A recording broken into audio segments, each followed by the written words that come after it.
Ahoy there, me hearties! This be Captain Silverhook, and you're listening to the Two Old Pirates podcast. Set sail for an open sea of stories, tales, and some really crazy stuff. I expect you to like and subscribe, lest you be walking the plank.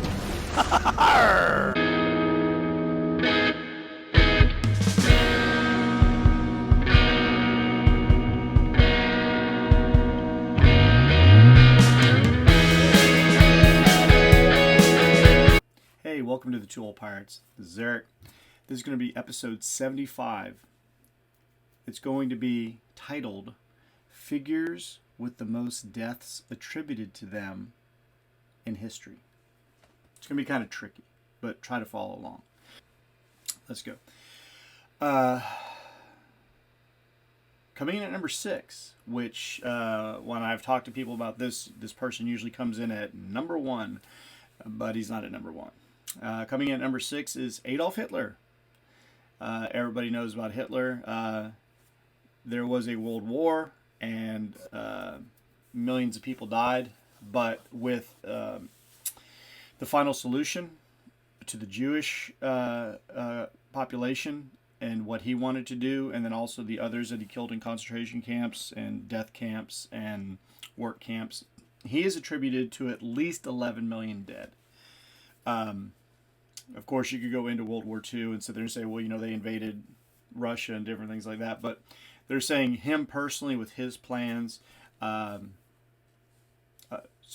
his overall number is just more than 11 million. So you sit there and say, man, he's number 6. There's got to be some big hitters ahead of him. Number 5, King Leopold II of Belgium. You guys ever heard of this guy? I mean, think about this guy. King Leopold II of Belgium. Belgium invaded the Congo in Africa, and they looked at the people of the Congo, the Africans, as less than human. And within a 3 to 4 year period, they had executed or annihilated just over 11 million, they believe, Africans. That's the consensus, that just over 11 million people were killed by the orders of King Leopold II of Belgium. So he's a little bit ahead of Hitler, and he killed a lot of people. And you sit there and say, okay, so you got Hitler and Leopold. Who could be next? Okay, number 4, Joseph Stalin of the Soviet Union. Now, Stalin ruled for far more time than Leopold or Hitler, and he's also responsible for at least 20 to 25 million of his own people murdered. So we're not talking about wars or anything. We're talking about his own Russian people in the Soviet Union after the end of World War II and during World War II.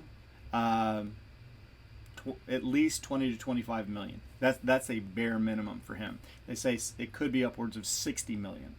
We're going to go with the 20 to 25 million. So Joseph Stalin, he comes in at number 4. Number 3, Genghis Khan. Everybody talks about Genghis Khan. Remember the movie Night at the Museum where, Ben Stiller's character gives him a hug and all this other stuff? Yeah, he wasn't a real nice guy. At one point in time, Genghis Khan and his armies were so powerful that they controlled 30% of the known world at the time. 30%. And because of that, they estimate that he killed 11% of the known world population. 11% of the world's population of the known world, they believe Genghis Khan had killed. That would equal about 40 million people. 40 million. So, yeah. So that's at number 3, Genghis Khan, 40 million at least. All right? You sit there and say, damn. Okay, you got Hitler and Stalin out of the way, and Genghis Khan was more ruthless than them. And then we've got number 2. Number 2, Mao Zedong, the dictator and leader of communist China after World War II. He was ruthless. He was pretty much evil. But in, I believe it was 1958, he came up with this great thought called the Great Leap Forward. And that's where they went about and just slaughtered people. and they took out just about all the people that they could that were like professors, doctors, teachers, lawyers, the upper class, because they said, we don't really need you, thinking that you're above the average Chinese person. And the youth really got involved with this. They jumped on board, and they would kill the elders and stuff. The rough guesstimate of what happened from the Great Leap Forward, and then all the other times that he was just evil to his own people, roughly 45 to 80 million dead. His own people. This is not war. This is just getting rid of those that you do not want anymore, or that you do not feel should be in the country. So we've taken, Hitler off the board, Stalin off the board, Mao off the board, threw in Khan, Genghis Khan, and threw in King Leopold, who was kind of like a wild card. Who's number one? Now, I want to preface this by saying that this is not based on anything other than facts that we know of. All right. The number one figure that mathematically they believe has taken the most life in the Old Testament alone is God.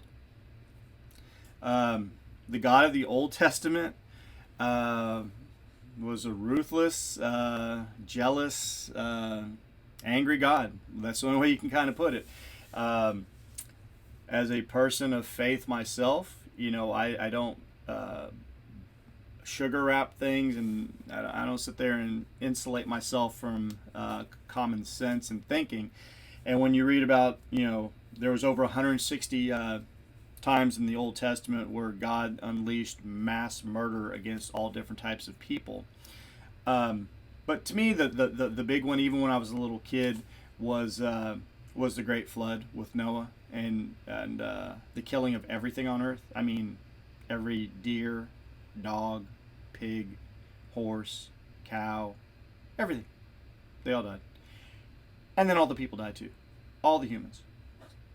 Newborns, still in utero, 1-year-old, 5-year-old, 10-year-old, 100-year-old, just all of them. Besides Noah, what is it? Noah and 7 other passengers, mostly relatives, and then 2 of each kind of animals.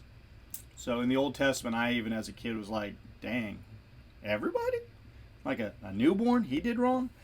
And of course they say, certain people say you're not supposed to question things and stuff, but this is all just statistics. This is just historical facts and stuff. So yes, those are the top 6 figures in history that have claimed the most lives.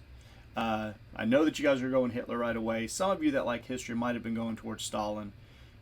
Probably none of you bet on Leopold. Probably a little bit less on Genghis. And, Mao maybe slipped in there. But, God of the Old Testament, he killed a hell of a lot of people. So there it is. The figures with the most deaths attributed to them. So I hope that you enjoy this short episode. I hope that you'll share it. I hope that you'll subscribe. And I'll get back to you soon with another episode. Until then, peace, and we love you. Take it easy, guys.